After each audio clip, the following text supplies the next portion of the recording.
Super Saiyan God और super Saiyan blue Goku और Vegeta के ट्रांसफॉर्मेशन में से सबसे स्ट्रॉन्गेस्ट अवतार हैं। बट क्वेश्चन ये उठता है कि आखिर सुपर सैयन गॉड और सुपर सैयन ब्लू इन दोनों में से सबसे स्ट्रॉन्गेस्ट फॉर्म कौन सा है? वेल मोस्ट ऑफ लोगों को यही लगेगा कि super Saiyan blue super Saiyan God से ज्यादा स्ट्रॉन्ग है। मे बी ये राइट है, बट जहाँ तक मुझे लग रहा है कि क्रिएटर्स ने जानबूझकर सुपर सैयन गॉड के ट्रांसफॉर्मेशन को इतना वीक दिखाया है। जैसा कि हमने पावर ऑफ टूर्नामेंट में ही देखा था, गोकू जो अपने सुपर सैयन गॉड के फॉर्म में था तब जिरेन बड़े इजीली उसके अटैक को फेस कर रहा था, मानो कि उसके लिए ये सब एक मजाक था। पर जब गोकू ने अपने ब्लू फॉर्म को लिया था तब गोकू के अटैक्स को जिरेन ब्लॉक नहीं कर पा रहा था। इवन केपलर ने भी गोकू के गॉड वाले फॉर्म को हरा दिया था।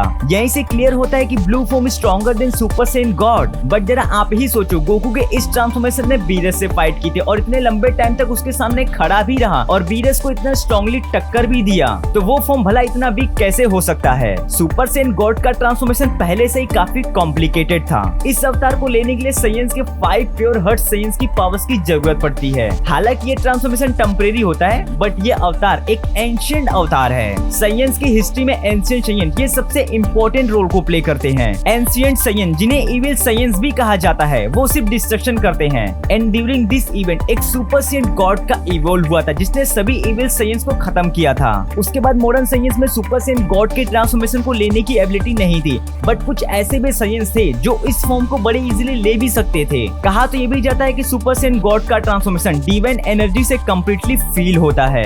एक नॉर्मल सैयन इस अवतार को लेने के बाद गॉड के उस लेवल तक स्टैंड करने लगता है जहां पर बाकी के गॉड स्टैंड करते हैं, like Beerus and supreme Kais. Even इस लेवल पर अब कोई भी नॉर्मल सैयन या फिर क्रिएचर एक सैयन गॉड की एनर्जी को सेंस ही नहीं कर सकता है। उसके एनर्जी को सिर्फ एक दूसरा गॉड ही सेंस कर सकता है। बीस ने क्लियरली एक्सप्लेन किया था गोकू के इस सुपर सैयन गॉड वाले फॉर्म को लेके। गोकू ने इस ट्रांसफॉर्मेशन की हेल्प से बीरस को अच्छा खासा टक्कर दिया था। अब जरा आप ही सोचो, जो फॉर्म बीरस के साथ फाइट कर सकता है वो कैसे वीक हो सकता है? एक मस्त सा एग्जांपल देता हूँ। जस्ट इमेजिन कि अगर जिरेन और केपला बीरस से फाइट करते हैं तो कितने सेकंड या फिर कितने मिनट बीरस को होल्ड कर पाते हैं? Just tell me. जहाँ तक मुझे लग रहा है कि केपला शायद से कुछ सेकंड्स और जिरेन 1 मिनट या फिर थोड़ा ज्यादा या फिर थोड़ा सा कम भी हो सकता है। जहाँ तक मेरा ओपिनियन है, एट दिस टाइम गोकू ने जो गॉड के फॉर्म को सेल्फ मास्टर किया है उसकी पावर्स लेवल बहुत ही कम होंगी एज कम्पेयर टू बीरस से फाइट करने वाले सुपर सैयन गॉड के। बिकॉज उस टाइम पर गोकू ने बाकी के सैयन्स की पावर्स को खुद में इनहेरिट किया था और उसका पावर लेवल सच में इनक्रेडिबल था।